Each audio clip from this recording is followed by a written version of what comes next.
Back like we never left, this is Stef from Double Move Sports. After a hiatus of breaking down game film with you guys, we are back getting into the nitty-gritty truths of the tape, giving you guys our takes based on analytics and game film. For those of you who are new to the channel, the Fantasy Film Room started in the 2019 season, where we would break down a player's film from one specific game that week and look at what their usage, volume, and skill set can tell us for the rest of season outlook. Last year, we broke down Cortland Sutton, DK Metcalf, Mark Andrews, Devin Singletary, and many, many more. Also, if you're new to the channel, hit that subscribe button if you want to see more fantasy football content. Without further ado, let's get into it.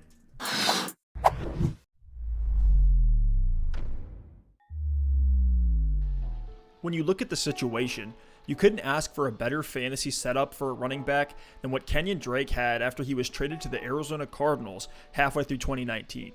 No matter the game script, Drake was getting 18 plus touches a game because he is used as a runner and a receiver. And in predictable game scripts like against the 49ers and the Bucs last year, he was getting 6 receptions a game. This is all on top of averaging 15 carries a week.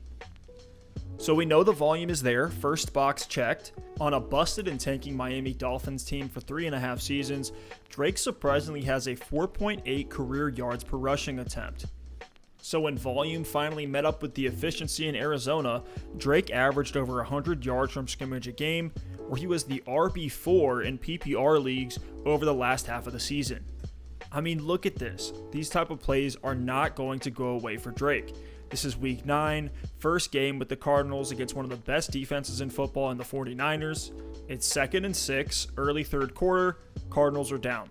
They're running no huddle, and then look at this. Niners bring the heat, off the edge, Murray sees it, Drake fakes the pass pro, goes out for the quick screen, nothing but daylight since the Cardinals sent 3 receivers deep, 21-yard gain, a PPR point, and you see these all game with Drake, just these little chunk plays that Kingsbury sneaks into this Arizona offense. And this is a great offense. It's a fast-paced offense, 4th in pace of play last year. They run a lot of heavy wide receiver sets in the air raid system that Kingsbury likes to run. They added DeAndre Hopkins to that receiver core, so should help that passing attack. Drake was also getting the goal line work on the ground for the Cardinals. He had a 28.8%, almost a 30% market share in the red zone. For reference, the top scoring running backs in the league, like Christian McCaffrey and Derrick Henry, get around 35%. So Drake can definitely flirt with that range.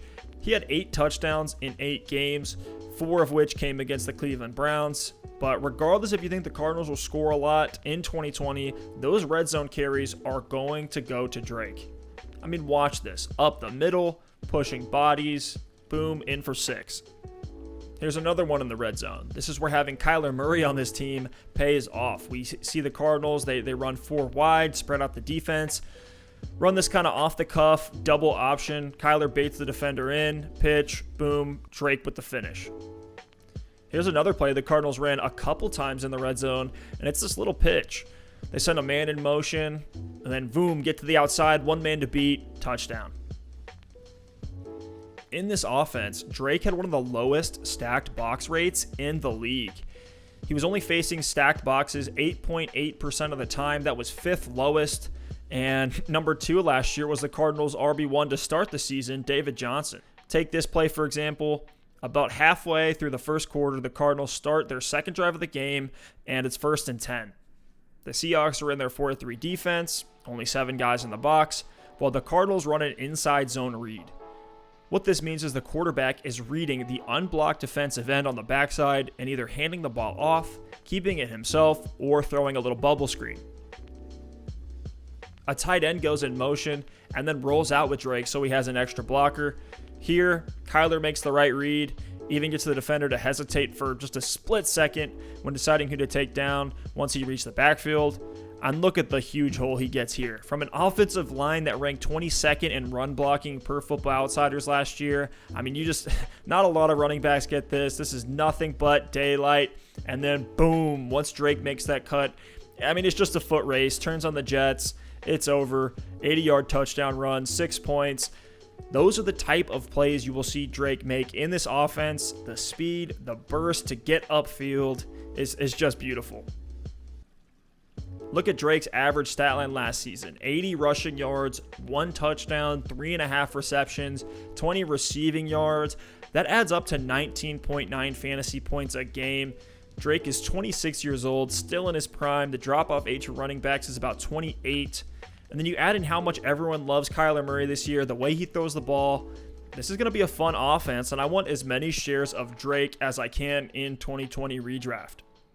You can make the case that this offense may change a bit with DeAndre Hopkins now in the lineup, but I'm not banking on that happening in year one on a new offense. And to me, Hopkins only gives this team more ability to move the ball and to give Kenyan Drake more touches in the red zone and in the end zone.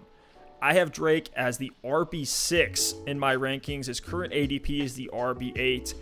In any sort of PPR scoring format, look to grab Drake in the mid to late first round, and he should be an instant pickup if he falls past the 202 spot. Can't get enough of Kenyan Drake in 2020. Thanks for watching. If you like the show, please hit that subscribe button. That is huge for us. A like is always appreciated if you really did enjoy it. If you have start-sit questions, dynasty questions, or want any trade advice, drop it in the comments down below. You can hit us up on Twitter as well. Give us a follow, and we'll see you next time. Peace.